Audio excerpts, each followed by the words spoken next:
Fala pessoal, tudo bem? Hoje a gente vai discutir mais uma questão do nosso preparatório TO, que é uma questão que está englobada dentro de paliativos, mas é uma questão importante e que não é uma questão exclusiva desse assunto, que é a utilização de remodeladores ósseos no tratamento de pacientes que têm metástase óssea. Isso é extremamente importante, porque se a gente não se preocupa com a saúde óssea desses pacientes, a gente pode ter desfechos que são ruins, como por exemplo fratura, com necessidade de abordagem cirúrgica. Isso pode piorar a performance do paciente e impactar negativamente nas condições clínicas de tratamento desse paciente. Por isso é muito importante que a gente tenha atenção e tenha um cuidado especial para a saúde óssea desses pacientes. Vamos dar uma olhada na questão?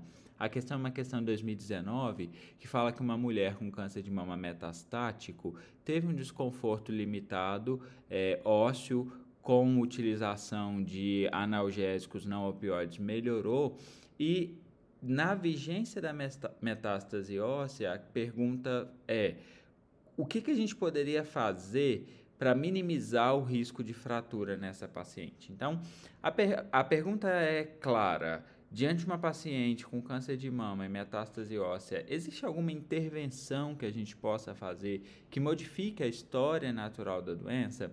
E em câncer de mama, sem dúvida nenhuma, isso está muito bem descrito, tanto no cenário metastático quanto no cenário da doença inicial, a utilização dos agentes remodeladores ósseos. O dado mais robusto é sempre com ácido zoledrônico.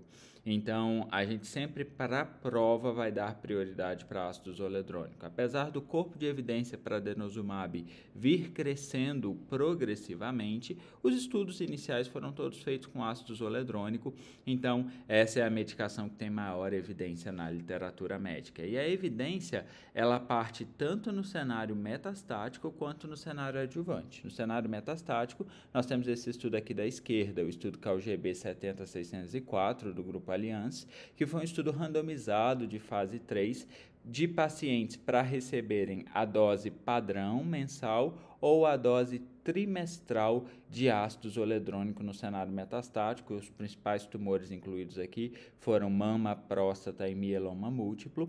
E o que o estudo concluiu é que a administração de ácido zoledrônico a cada 3 meses por 2 anos é não inferior à utilização da medicação mensal. E ela tem como vantagens a facilidade clínica e a diminuição de idas do paciente ao centro de infusão. Portanto, o esquema padrão nesse cenário é a utilização de ácido zoledrônico a cada 3 meses. E na direita, a gente tem o estudo AJUR, que foi um estudo importante que avaliou a utilização de ácido zoledrônico em pacientes com câncer de mama no cenário adjuvante. O estudo conclui que a utilização de ácido zoledrônico nesse cenário é factível e deve ser recomendada, e a gente tem ali um dado que impacta inclusive em ganho, um ganho discreto, mas um ganho discreto de sobrevida global para essas pacientes. Então, a gente precisa sempre se preocupar com a saúde mineral óssea nas pacientes, tanto no cenário adjuvante, mas em mais especial ainda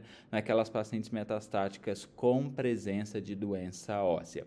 Então, agora que a gente já fez esse overview sobre agentes remodeladores ósseos em câncer metastático, a gente vai voltar para as alternativas da questão. A letra A fala que o ácido zoledrônico deve ser preferencialmente considerado, pois o denosumab está mais associado à necrose asséptica de mandíbula. A gente viu que a evidência é mais robusta com ácido zoledrônico, mas ácido zoledrônico tem mais relação com necrose asséptica do que denosumab, então essa alternativa é incorreta. Letra B. O uso de denosumab deve ser preferencialmente considerado, pois ácido zoledrônico resulta mais frequentemente em hipocalcemia. A gente sabe que isso não é verdade, a hipocalcemia é maior nos pacientes que usaram denosumab, e esse é um cuidado que a gente tem que ter quando prescreve essas medicações para os nossos pacientes. A gente sempre tem que checar cálcio e vitamina D e fazer reposição rotineira para esses pacientes. Letra C. O uso de ácido zoledrônico deve ser considerado preferencialmente, pois a administração a cada 3 meses é igualmente eficaz à administração mensal. Ou seja, a gente tem um estudo randomizado de fase 3 para avaliar isso e que mostra que isso é verdade. Então, a alternativa super correta, a letra C. Letra D. Uso de denosumab deve ser primeira escolha, pois sua administração a cada 3 meses é igualmente eficaz à sua administração mensal. Não existe um estudo tão robusto quanto aquele que a gente viu, prospectivo, de fase 3, que compara denosumab. Denosumab é feito preferencialmente mensal e não trimestral. E letra E, a disfunção renal determina o ajuste de dose do ácido zoledrônico e do denosumab. Isso não é verdade. A gente precisa ajustar dose na disfunção renal para ácido zoledrônico, mas isso não é verdade para denosumab. Então, gabarito da questão, letra C, mostrando aí a factibilidade da utilização de ácido zoledrônico a cada 3 meses em comparação à utilização mensal.